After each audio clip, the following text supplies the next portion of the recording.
we're going to work on a Frayer model example for the word square. So this is going to give you a good example of how you can use this model to understand some of our math vocabulary words on your own. So let's start by writing in what our word is, and our word is square. So we have four parts to the Frayer model: the definition, the characteristics, the examples, and the non-examples. And I really like the examples and the non-examples for math because that's going to be a really good way to distinguish between some of, especially our shapes. It's going to make it really easy to tell. So let's start with the definition. So there's, I guess, a lot of definitions of the word square, but we're going to go with a four-sided, let me see if I can, there we go, a four-sided two-dimensional shape with all sides the same length. I'm just trying to put in as much as I know about squares right now.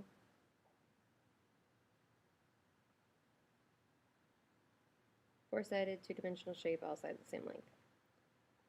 Okay, so there's a definition for the word square. Now I'm going to type out some characteristics of squares. So let's start with 4 equal, try that again, 4 equal sides.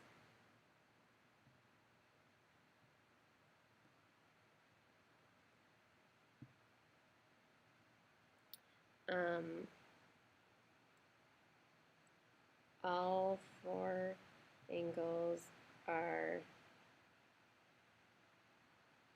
right angles.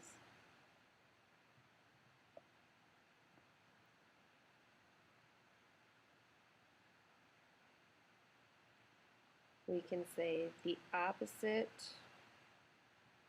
sides are parallel.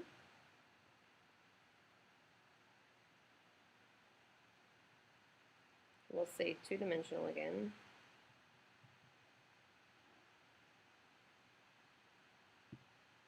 Okay, I think that's a pretty good list. If I need to come back and add some things as I'm drawing out some examples and non-examples, I will. Okay, so for an example, I'm going to draw a picture of a square.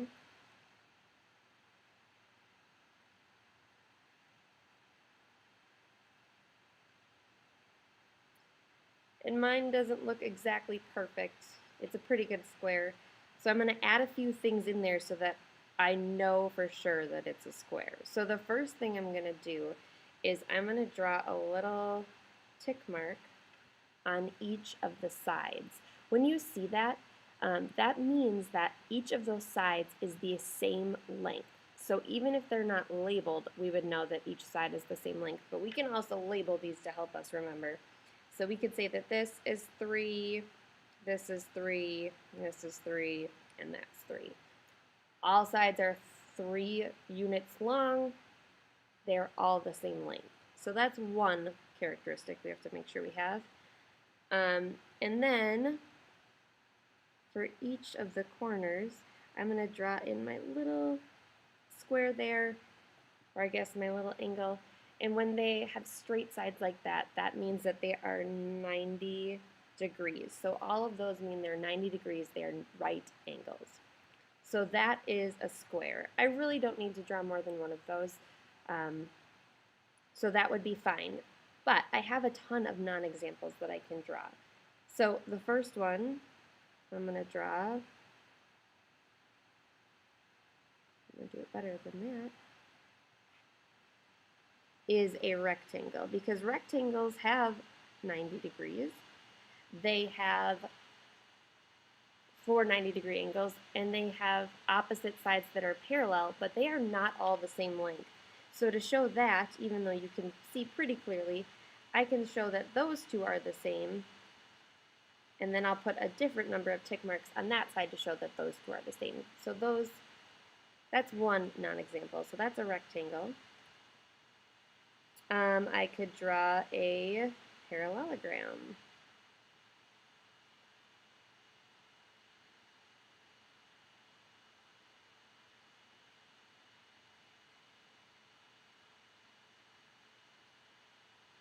And these sides are the same length. These sides are the same length. The opposite sides are parallel, but for a parallelogram, these two angles are the same, and those two angles are the same. So we don't have four 90-degree angles there, so that's a non-example. We could say,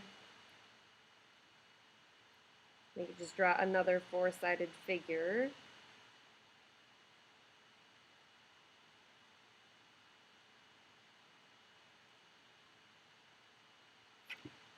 We could draw a trapezoid.